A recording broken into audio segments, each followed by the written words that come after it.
One of the things that I can't reinforce enough is that when you're working on shock absorption to the cranium, that you'll understand that this impellant force is being absorbed by the brain, which is free-floating. We'll change that. When you hit the head, what happens is there's a reciprocal motion in a easy for me to say, free-floating brain. When you hit the head, the brain slams against the other side. This causes brain damage. Now, when we were bare-knuckled, what happened was we weren't dumb enough to hit the head. We wouldn't hit the head because of breaking our own hand. But now with hyper-equipment, we pummel the head into senselessness and we cause so much brain trauma. So what we need to do is we need to work on absorbing force in this free-floating armor casing. We'll start off slowly. When you're working with bare knuckles, remember that you have to start off incremental. I don't care if you're wearing pads. Be incremental. The first force is going to be around to the chin here. If you keep your head fixated on your neck, go ahead. This is the best way to knock yourself unconscious. Here. Knockout comes from the fear reactivity of going back into the force. If you collapse and fold underneath the force, then you absorbed it and allowed it to travel. One more time. Here, and you can continue your game. But once again, this requires you to get acclimated towards force impact on your head. But it has to be incremental when you're working on the brain.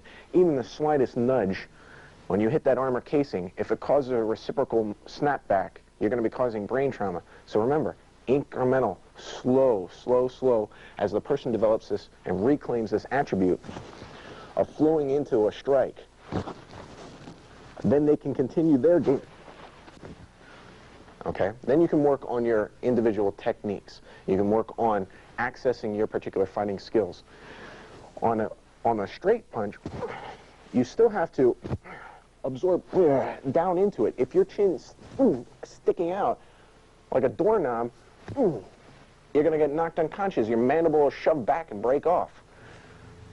Down. Flow into the force. Follow and chase, so that your head is free-floating. Now, we see this a lot with experienced boxers. They've become very adept at keeping that neck mobility, right? And they can move around. But what happens is when we're not used to this force, go ahead, we take it and absorb it. You need to move around, move into the force, collapse and fold over it. We're going to work next on a concept of bodily armoring. All right?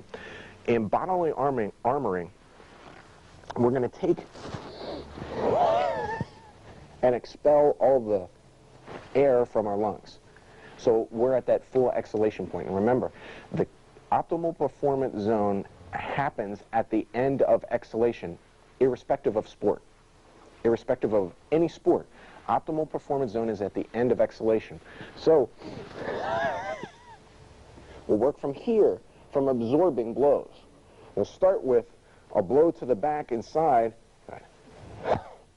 Remember, if you have an anticipatory grimace where you're reacting coming into the force, you're reinforcing that fear reactivity. You will decrease your amount of wherewithal to respond with your individual skills. Relax. Relax. Go ahead. Come on. You're loose. Go ahead. Same thing. What we're going to do is we're going to work from the front. Go ahead. Relax. And remember, the shin is coming across the arms.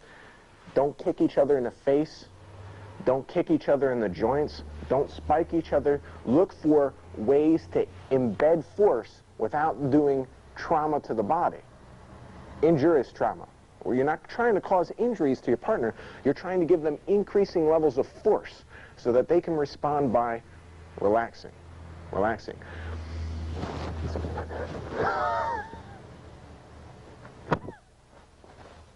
Relaxed each time. Now, it can lend the impression when you say armoring that you're going to I wish I could make sound effects with my body, but you're not tight, you're loose. Loose. Now what happens is, can we start with this again? What happens is when you're loose, you can respond because you see the trajectory incoming.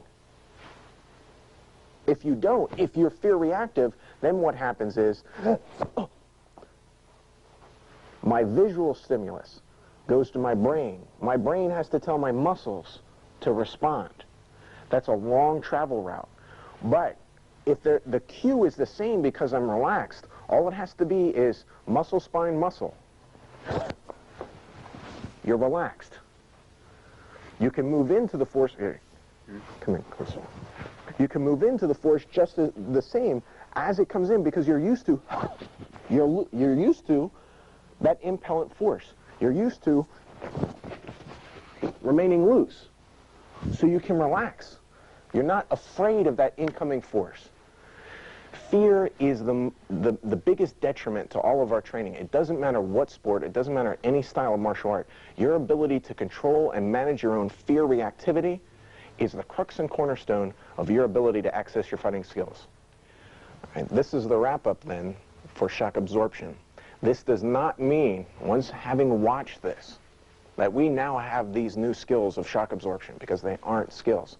They're attribute development that you cultivate over the course of your training, over years and years and years. You never stop acquiring this delicate attribute because you become more and more sensitive to it. And that's what the future tapes, the other two tapes in this series, comprise. The next tape, shock inoculation. Once you're aware of, you have the presence of mind because you're no longer fearful of that impellant force. You know how it's coming in. Your natural reaction is to collapse and fold over it. So we'll be talking about how, we're going to talk about how to move around and make that harmless from a natural reaction because we've already removed the target. Now, once it's out of the way, we're also going to take that force, and we're going to use that against him. And we've heard this many times. But in the last tape, we talk about shock engineering, how to engineer trauma into his body using his force, using positions of mechanical advantage, so that